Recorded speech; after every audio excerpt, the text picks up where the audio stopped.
मेरा पहला सवाल, आप टोल टैक्स के पीछे क्यों पड़े?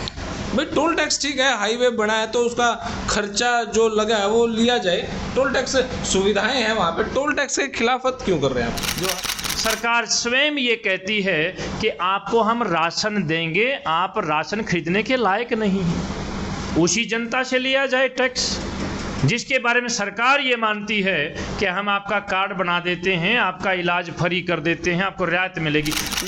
टैक्स गाड़ी वाले से लिया जा रहा है, जो गाड़ी खरीदेगा उससे टैक्स लिया जा रहा है। एक गरीब आदमी जिसका बीपीएल का कार्ड है उससे गाड़ी खरीदने का विरोध कहाँ है? सारे काम हो रहे हैं। गरीब के पास अगर गाड़ी नहीं है, अगर वो मोटरसाइकिल ले ले, तो ऐसे हाईवेजों पर ये बैन किया जा रहा है कि कोई भी मोटरसाइकिल वाला हाईवे से नहीं जाएगा। जिनके खेतों से हाईवे निकलते हैं वो अपने बैल गाड़ी को, बुग्गी झोटे को, ट्रैक्टर को लेकर नहीं जा सकता। कमाल की बात है, आपकी गाड़ी का शीशा तोड़ा गया और इलीगल तरीके से तोड़ा गया, गैर कानूनी तरीके से तोड़ा गया, और फिर आपकी भी सुनवाई नहीं। और मैंने ये भी ज्ञात हुआ था कि आपने जब बुलाना दिया तो उन्होंने कहा कि जो तेरे से बने वो कर लेना। बनी थी जी। ये सच्चाई है ना? ये सच्चाई है। तो फिर से मेरे को एक बात लगी, भाई कहीं ना कहीं आपकी हुड्डा साहब के साथ कोई ना कोई जाति दुश्मनी है जो आपने खरखोदा और यहाँ के आसपास। स्वामी जी का आज का जो कार्यक्रम था, लगभग 1000 लोगों ने तो फटका पहन लिया वो स्वामी जी आज आप तो आज की बात देख रहे हो। हाँ, क्योंकि मैं आज ही आपके साथ है, आदमपुर में थे, आज दूसरा दिन आज आपने ये हुड्डा का ये भी एक्स चीफ मिनिस्टर हैं जी, आज उनके गढ़ में हो, उस दिन आप भजन लाल के गढ़ में थे। हम एक्स चीफ मिनिस्टरों के गढ़ों में आपसे बात कर रहे हैं, और आपने कहा था कुछ भ्रम तो उस दिन टूट गया, और करें थोड़ा सा आज टूटा है, तो पूरा भ्रम आपका टूटेगा जब आदमपुर चुनाव में जनता की जीत होगी, आदमपुर की जीत होगी और जनता कल्याण मोर्चा विजय का परचम लहराएगा, तब आपने भजनलाल के गृह क्षेत्र में ताल ठोक दी। हुड्डा साहब के, खट्टर साहब की बारी आएगी कि फिर मैं कुछ और मान के चलूँ? बिल्कुल आएगी, निश्चित तौर पर आएगी। हमने तो बार बार कहा है कि हम केवल संगठन चलाने की बात नहीं कर रहे हैं, हम केवल पार्टी बनाने तक की बात नहीं कर रहे हैं, हम तो हर जगह बात कर रहे हैं कि 2024 में जनता की सरकार बनाने की बात कर रहे हैं। और जब जनता की सरकार बनती है तो जो आज के हुक्मरान हैं, जो बार बार जीत कर आते हैं, जो एक घराने उस बात को लेकर चले, पुराने ढर्रे पर चल रहे हैं, सारे के सारे लोग हराए जाएंगे, सारे के सारे लोग बाहर बिठाए जाएंगे। तो फिर मेरा इंटरव्यू के कुछ सवाल शुरू कर लूँ जी? हाँ जी, हाँ अभी जी, तो इंट्रोडक्शन ही था। हाँ बिल्कुल। तो भाई अभी इंटरव्यू स्टार्ट होगा हमारे स्वामी जी का, क्योंकि जो आज 5-6 जगह जो भाषण दिए गए उनमें से कुछ पॉइंट मैंने निकाले हैं, तो सोचा उन पर विचार विमर्श किया जाए। स्वामी जी, मैंने आज आपका एक जो बहुत अच्छा लगा, प्रशंसा मैं कर देता हूँ, एक जो मेरे को बहुत अच्छा जो आपका लगा, एक गांव में थे हम और वहाँ पे आपने जब अपना भाषण शुरू करा, भाषण शुरू करने से पहले आपने वहाँ के दादा खेड़ा को पहले प्रणाम किया। मैंने आज तक कहीं नहीं देखा है। आपने किसी भी राजनेता को दादा खेड़े को प्रणाम करते नहीं देखा? नहीं देखा, कभी सुना भी नहीं ना। और आपने ये भी तो नहीं देखा है, नई बात तो देख लो आप जी, कोई भी राजनेता जब पहुंचता है और लोग फूल माला अर्पण करते हैं जी, कितना भाव उसके लिए प्रकट करते हैं जी। कौन सा नेता माला डलवाता है? माला डलवाने के लिए, भाव लेने के लिए झुकना पड़ता है, हाथ जोड़कर झुककर उसको न्योना पड़ता है। और ये तो भगमा है, हम संत के वाणी में हैं, तो हमारा भी धर्म बनता, हम झुककर प्रणाम लेते हैं, माला डलवाते हैं। कोई डलवाता आप देखना, सारे हाथ में पकड़ते हैं। आप तो उसी से अचरज में पड़ गए, जो रोजाना आपके सामने हो रहा, सारे लोग खड़े हो जाते हैं, फूल माला लेकर खड़े होते हैं। हमें वीडियो देखते समय भी बड़ी शर्म आती है, बहुत बुरी बात लगती है। दूसरा आदमी पकड़ता है, बड़े बुजुर्ग हमारे सारे लोग फूल माला लेकर, इसका अर्थ जानते ही हैं सारे लोग, सब कुछ निछावर कर देना, सर्वस्व उसको दे देना, और ये माला भी नहीं डलवाते। इनको शर्म आती है, इनको झुकने में शर्म आती है, अकड़ रखते हैं। अरे इस बात से समझ लो कम से कम ये आप सामने की बात हो रही है। और नगर खेड़े की तो छोड़िए बात, आप ये क्यों नगर खेड़ों में रहते ही नहीं, नगर खेड़ों की मान मर्यादा को ये लोग जानते ही नहीं। यही तो मेरी ताकत है। हो सकता है पद आने के बाद नाड़ में सरिया आ जाता जी, कल आपके पास भी पद आ जाएगा, वो सरिया जिनका था फिर वो अड़ा जाओगा। नहीं नहीं, हम तो महात्मा लोग, हम तो कबीर साहब को लेकर चलते हैं। और कबीर साहब ने कहा है कि तब से राज और राज से आता है मद और मान, और मद मान जिसको आया जन्म तीसरे शुक्र सवान। कबीर साहब हमें पहले आगाह करके चलते हैं कि पिछले जन्मों के और आज के अच्छे प्रयास से, कर्म से ये राज मिलता है। और राज पर बैठने के बाद जिन जिन राजनेताओं को मद और मान आ जाता है, इसको महाराज कहते हैं जन्म तीसरे शुक्र और सवान की योनि में जाएंगे सारे के सारे।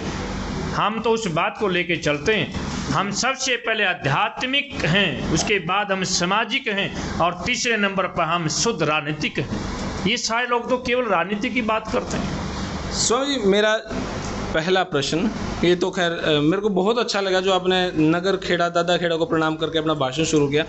मेरा पहला सवाल, आप टोल टैक्स के पीछे क्यों पड़े? भाई टोल टैक्स ठीक है, हाईवे बना है तो उसका खर्चा जो लगा है वो लिया जाए, टोल टैक्स सुविधाएं हैं वहाँ पे, टोल टैक्स के खिलाफत क्यों कर रहे हैं आप, जो हर भाषण में कर रहे हैं? किससे लिया जाए खर्चा? क्या उस आम और गरीब आम जनता से लिया जाए जिस जनता के बारे में सरकार स्वयं ये मान चुकी है? सरकार स्वयं ये कहती है कि आपको हम राशन देंगे, आप राशन खरीदने के लायक नहीं हैं। उसी जनता से लिया जाए टैक्स जिसके बारे में सरकार ये मानती है कि हम आपका कार्ड बना देते हैं, आपका इलाज फ्री कर देते हैं, आपको रियायत मिलेगी, उसी से टैक्स लिया जाए। एक तरफ तो अनुदान देने की बात होती है। मैं थोड़ा सा इंटरप्ट कर रहा हूँ, गाड़ी कौन खरीदेगा? टैक्स गाड़ी वाले से लिया जा रहा है, जो गाड़ी खरीदेगा उससे टैक्स लिया जा रहा है। एक गरीब आदमी जिसका बीपीएल का कार्ड है उससे गाड़ी खरीदने का विरोध कहाँ है? आप पत्रकार हैं जगदीप जी, आपको अच्छी तरह से मालूम है जी। अभी हजारों बातें और बताऊंगा समय जब आएगा। केवल पैसे लेने के लिए सारे काम हो रहे हैं। गरीब के पास अगर गाड़ी नहीं है, अगर वो मोटरसाइकिल ले ले, तो ऐसे हाईवेजों पर ये बैन किया जा रहा है कि कोई भी मोटरसाइकिल वाला हाईवे से नहीं जाएगा। जिनके खेतों से हाईवे निकलते हैं वो अपने बैल गाड़ी को, बुग्गी झोटे को, ट्रैक्टर को लेकर नहीं जा सकता। कमाल की बात।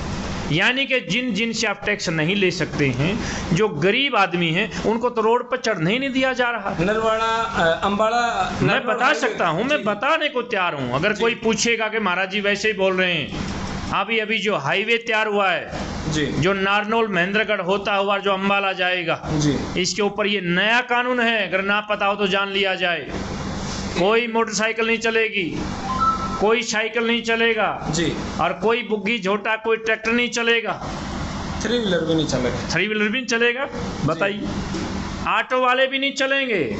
ये स्वतंत्रता की बातें हैं क्या?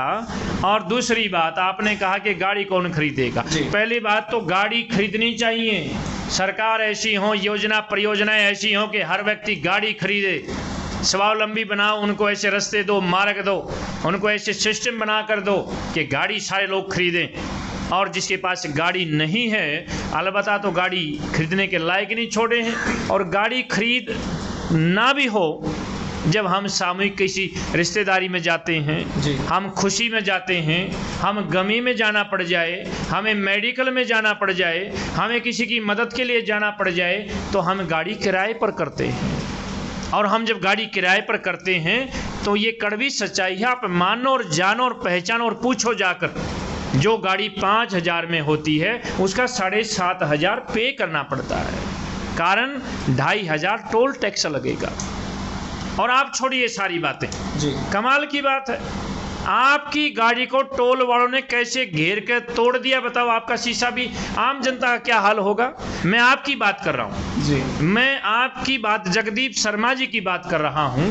आपने तो नहीं बताया, लेकिन मैंने आपकी पूरी वीडियो देखी है, मैंने टोल की वीडियो देखी है कि टोल, अब टोल से आगे की और भी बहुत सारी बातें हैं।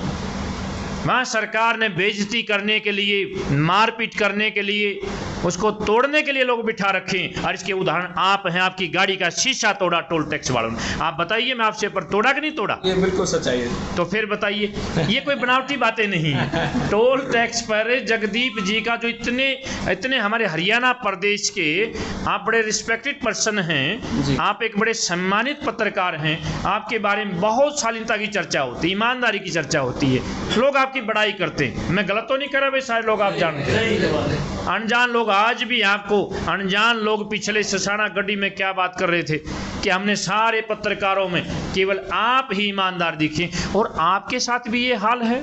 आपकी गाड़ी का शीशा तोड़ा गया और इलीगल तरीके से तोड़ा गया, गैर कानूनी तरीके से तोड़ा गया, और फिर आपकी भी सुनवाई नहीं। और मैंने ये भी ज्ञात हुआ था कि आपने जब बुलाना दिया तो उन्होंने कहा कि जो तेरे से बने वो कर लेना। बनी थी जी, ये सच्चाई है ना? ये सच्चाई है। तो फिर बताइए हमें कौन हरा सकता है? उन्होंने गलती आपका भी मानी, समर्थन हमारे को ही है। उन्होंने अपनी गलती मानी, भाई हाँ हमारी गलती से टूटा, तो रुपया जो बनता वो कर लियो, ये उन्होंने कहा। बताओ 3-4 बार मैंने थाने में चक्कर काटे, जब जाकर सोल्यूशन हुआ उस बात का। टैक्स नहीं दे रहे थे गाड़ी का, तो टैक्स मैं तो सारा ऐसा था, टैक्स मेरा नहीं, मेरा टोल भी कट रहा है। मेरा कहने का भाव ये है कि इसलिए मैं ये कहता हूँ कि जनता कल्याण मोर्चा की सरकार बनेगी तो जनता के कल्याण में सबसे पहला ये कार्य होगा, चंडीगढ़ में जब सरकार बने तो ये सारे टोल हटा दिए जाएं, मुक्त कर दिए जाएं, रोड खाली कर दिए जाएं। भाई अब जी जी जी, अच्छा एक सवाल था, आप बिजली के मीटरों के पीछे जरूर पड़े हैं।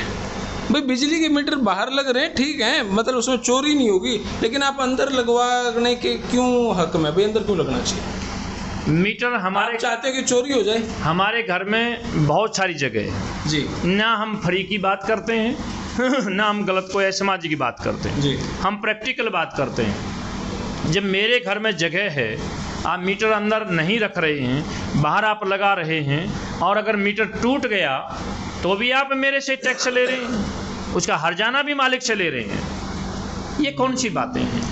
जब हम कहते नहीं मीटर बाहर लगाओ, फिर बाहर लगा दिया तो सरकार उसकी सेफ्टी भी करे। एक तो यही मेरा उत्तर है। बताइए भाई, कोई भी इसका जवाब दो। हमारे घर का मीटर बाहर लगा दिया और हमने कहा कि आप इसको बाहर ना लगाइए, सरकार अगर लगाती तो उसकी सेफ्टी भी करिए। अब बाहर भी लगा रहे हैं और कह रहे हैं अगर ये टूट गया तो हर्जाना आपको ही देना पड़ेगा। ये तानाशाही नहीं तो और क्या है? और रही दूसरी बात, जी, जब से ये मीटर बाहर लगे हैं, जी, ये नए नए बहुत स्पीड से घूमने वाले मीटर जब से आए हैं, जी, पहले से 30 गुना ज़्यादा बिल आया है। हम चोरी की बात नहीं करते हैं, हम कोई फ्री की बात भी नहीं करते हैं, लेकिन ये तेज चलने वाला मीटर लगाया, लोगों में भय का माहौल हो गया है। सारी गलियों में अंधेरा, अभी रात का समय आप बाहर निकलो, एक बार जरा बाहर कैमरा घुमा के दिखाना है, किसी भी गली के अंदर कोई भी बल्ब नहीं जलता दिखेगा। हर मीटर के ऊपर नज़र हर परिवार की है, बूढ़े बुजुर्गों की नज़र है। क्यों? क्योंकि इसके अंदर एक लाल लाइट जलती दिखाई देती है।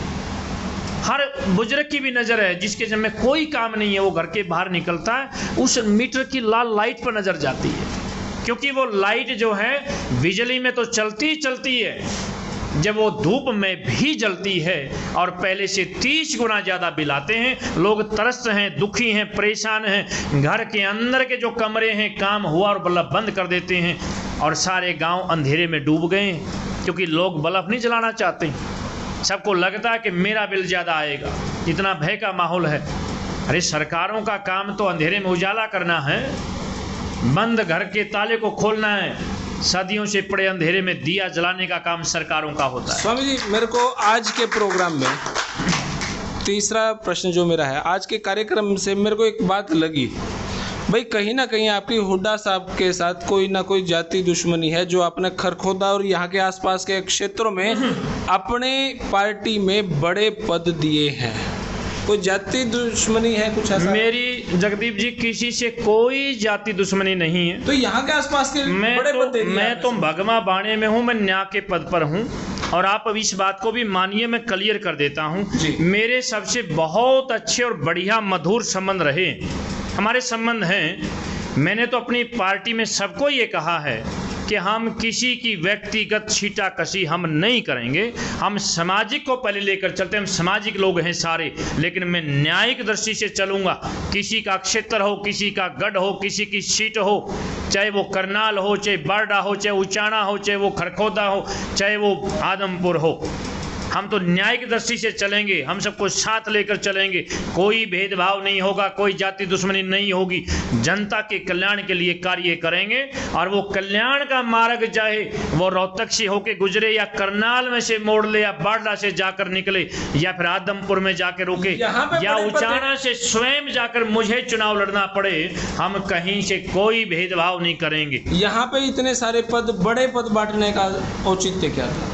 खरखोदा, सांगी, राई, आसपास में खूब आपने बड़े पद दिए, भाषण में भी मैं सुन रहा था। देखिए जैसे सोनीपत की बात आती है जी, सोनीपत में अजीत तुषीर जी जो राई हल्के से, जिनका हल्का राई पड़ता है, जी, पुराने राजनीतिक हैं और वहाँ एमएलए के दावेदार रहे हमेशा, उनको कभी भी मौका मिलने की देर रही है और वहाँ वो जनता की सेवा करने को तैयार रहे राई हल्के से। जी।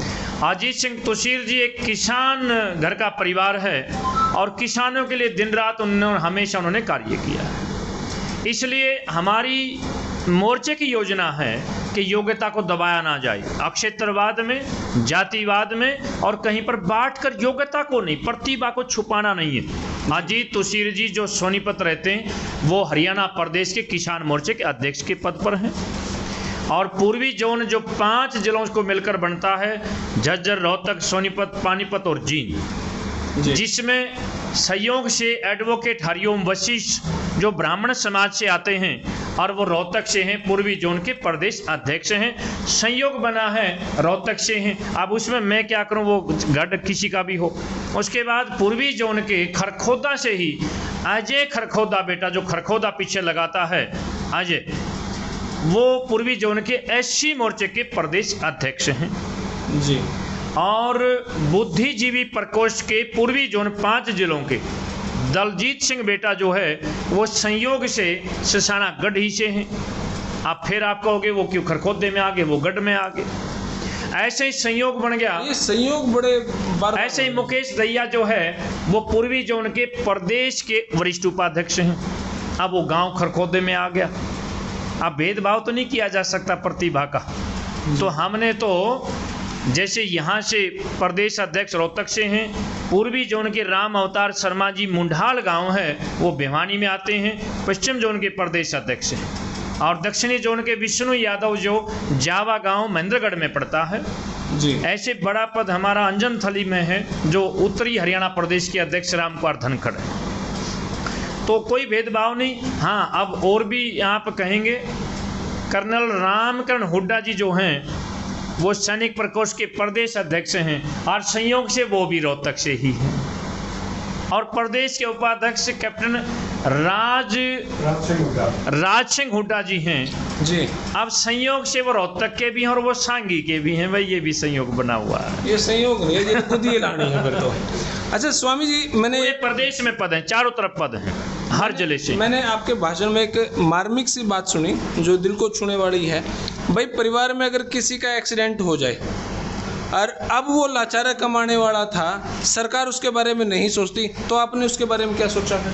मैंने हर जगह ये बात बताई है जी।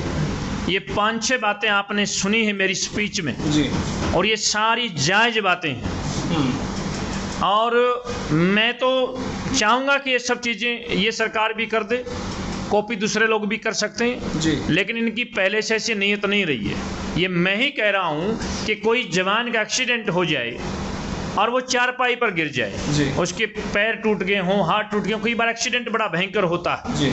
आज तक कोई भी पार्टी और कोई भी राजनेता ने कभी भी ये विचार नहीं किया, ख्याल नहीं किया, कोई योजना परियोजना नहीं बनाई ऐसा सर्वे कर लिया जाए कि जिसका एक्सीडेंट हुआ है उसकी पत्नी का रोजगार है कि नहीं है, उसके छोटे छोटे बच्चे रह गए हों, हो सकता है उसके माँ बाप बूढ़े हों और वो पत्नी कैसे उस आदमी का 4-5 वर्षों तक कैसे दिहाड़ी मजदूरी कर करके बेचारी वो उसका इलाज कराती है, बच्चों को पालती पोसती है और केवल अपने आप नसीब खराब समझकर वो दसोटा काटती है, कोई संभालने नहीं आता है। सरकार इसलिए बनाई जाती हैं कि इस दुनिया में परमात्मा के बाद अगर कोई भी रिश्ता नाता मेरा सहयोग ना करेगा तो सरकार तो है, सरकार तो बनाई है। ये तो मैं कड़वी और सच्चाई की बातें कह रहा हूँ। लोग पूछते हैं कि महाराज जी आप ऐसा नया क्या करेंगे। तो अरे क्या- ऐसा क्या नया करना है भाई, जनता के लिए करना है। तो क्या आप उनको नौकरी देंगे, रोजगार के लिए पेंशन बांधेंगे, क्या करेंगे आप? सरकार किस लिए बनी है? हमने कहा है कि शिक्षा, जी स्वास्थ्य, सुरक्षा और सहयोग, जी ये सुरक्षा और रोजगार 4 चीजें हम लोग मोर्चे की तरफ से सारी फ्री होनी चाहिए। कोई छोटा बड़ा ऊंच नीच कोई नहीं होना चाहिए। शिक्षा सबकी फ्री होनी चाहिए, स्वास्थ्य सबका फ्री होना चाहिए, रोजगार सबको होना चाहिए, सुरक्षा सबकी होनी चाहिए। हम चारों बातों लेकर चले हैं जो जनता की, लोगों की मूलभूत सुविधाएं हैं। मानवाधिकार आयोग ये कहता है कि आपने सरकार चुनी है तो वो आपको इन सारी बातों की सुविधाएं देंगे। मेरा इंटरव्यू थोड़ा सा लंबा हो जाएगा, अंतिम प्रश्न की तरफ। हर भाषण में आपने कहा है कि भाई पंचायत को बढ़ावा देते हुए कहा कि भाई इनका सब कुछ छीन लिया, इनकी कहीं मान्यता ही नहीं है। तो क्या आपको संविधान पे देखिए, भरोसा मैं नहीं है? संविधान की बात, आप संविधान कब कहता है कि आप बुलाइए 4 लोगों को? बड़े बड़े मुद्दों पर अभी किसान आंदोलन चला था, सरकारें बैठ के पंचायती तो होती हैं वो, और क्या है वो पंचायती तो होती हैं भाई। तो संविधान पर भरोसा नहीं है? संविधान के ऊपर भरोसा जी। है, हम संविधान की कोई खिलाफत नहीं करते हैं, बिल्कुल साफ सी बात है। लेकिन संविधान भी समाज के बगैर नहीं चल सकता है। कौन चला सकता है समाज के बगैर? जब भी कोई बात टूटती है, उलझती है, पूरी दुनिया का संविधान ये कहता है, पूरी दुनिया की इंसानियत ये कहती है कि हर लड़ाई बात से मिटाई जा सकती है, हर मुद्दा बातचीत से सुलझाया जा सकता है, और जो बातचीत होती है वो पंचायत ही कहलाती है। हमारे समाज की प्रतिष्ठा रही है, हमारे समाज की ताकत रही है, जिसको मैं पंचायत कह रहा हूँ, पंचायती कह रहा हूँ, वो मैं बातचीत के रास्ते को कह रहा हूँ। कृष्ण भगवान ने भी धृतराष्ट्र को जाकर कहा था कि मैं बातचीत का मार्ग लेकर आया हूँ, शांति से बड़ा कोई मार्ग नहीं होता है, और शांति का मार्ग ये समाज देता है। और समाज को चलाने वाले पंचायती लोग, जिसको हम पंचायत में पंच परमेश्वर जहाँ होते हैं जी। कोई मुद्दा जब होता है, सरकार भी कहती है, यूनियन कोई धरना करती है, प्रदर्शन करती है, डिपार्टमेंट हो, सरकार कहती है 4 लोग आ जाओ बातचीत कर लो, वो पंचायत नहीं तो क्या है? और समाज के अंदर जब पंचायत होती है, गांव का, देहात का कोई भी मसला उसको जब हम लोग निपटाते हैं और आपस में गले मिलवाते हैं, सारे काम ठीक करा देते हैं, और जब लेखा पढ़ी करके थाने में भेजते हैं तो थानेदार कहता मैं आपको मानता ही नहीं। सरकार की जिम्मेदारी बनती है कि समाज के उन अंगों को मजबूत किया जाए, उनको ताकत दिया जाए जो अंग इस समाज को स्थापित करने में अहम भूमिका निभाते हैं। ये सरकार की जिम्मेदारी है। अब कल को तो अब आप पत्रकारिता करते हैं जी। 4था स्तंभ माना जाता है। जी। क्यों? क्योंकि आप आवाज़ सबकी आगे बढ़ाते हैं। और मैं आपको एक बात और बताऊं, ये तो आपका धन्यवाद है, आप पता नहीं आप आ ही जाते हैं हमारी आवाज़ सुनने के लिए। मैं कोई इन बातों पर नहीं चल रहा हूं, मैं दिखावा नहीं कर रहा हूं। जी। हम सारे गढ़ों को भेदते हुए, सारे गढ़ों को तोड़ते हुए हम पूरे हरियाणा प्रदेश में चल रहे हैं। और इस बात का चैलेंज है आने वाले अभी चुनाव में आदमपुर के अंदर हम ये सारी बातें तोड़कर दिखाएंगे। वहाँ परिवारवाद को भी तोड़ेंगे, वहाँ हम इन सारे घरानों को भी तोड़ेंगे। हम नई पुरानी सारी बात को कर दिखाएंगे। अब आदमपुर में लड़ाई होगी, जंग होगा, रण होगा। एक तरफ जनता होगी, एक तरफ ये सारे पुराने मगरमच्छ घराने होंगे जो बार बार पार्टियां बदल कर आ रहे हैं। लोग तैयारी कर रहे हैं कि उस पार्टी में से उस पार्टी में आ गए हैं, अब यहाँ के मैं चुनाव लड़ूंगा। 2 धुरंधर नेताओं ने तैयारी कर ली, दोनों ने पार्टियां बदल ली, दोनों करें मेरे बेटे चुनाव लड़ेंगे। कमाल की बात है, तुम्हारे बेटे बच गए हरियाणा प्रदेश में और कोई बेटा नहीं बचा है। आदमपुर का और कोई बेटा नहीं बचा है क्या? आदमपुर का ही बेटा जीतेगा। इस बार वहां चीफ मिनिस्टर हारेगा और आदमपुर जीतेगा। और ये चैलेंज होगा आदमपुर के अंदर, आप जाइएगा। जनता की जीत होगी। जनता कल्याण मोर्चा बना है और जनता के कल्याण के लिए बना है। चलो, बहुत बहुत शुक्रिया, धन्यवाद। तो भाई जोश सुबह 10 बजे लगे थे और रात के अभी लगभग 8:45 हो गए होंगे। तो जोश वही है, आवाज़ में दम वही है, वही सब कुछ एक्टिव करंट है। तो अब देखते हैं भाई ये जोश कितने दिन तक बरकरार होगा, या कोई पार्टी JKM को कह देगी आजा भाई, देखेंगे। तब तक बने रहिएगा स्टेप अप जय सर के साथ। आपको ये वीडियो कैसी लगी कमेंट बॉक्स में अपनी राय दें। तब तक के लिए धन्यवाद। जय हिंद, भारत माता की जय। Thank you.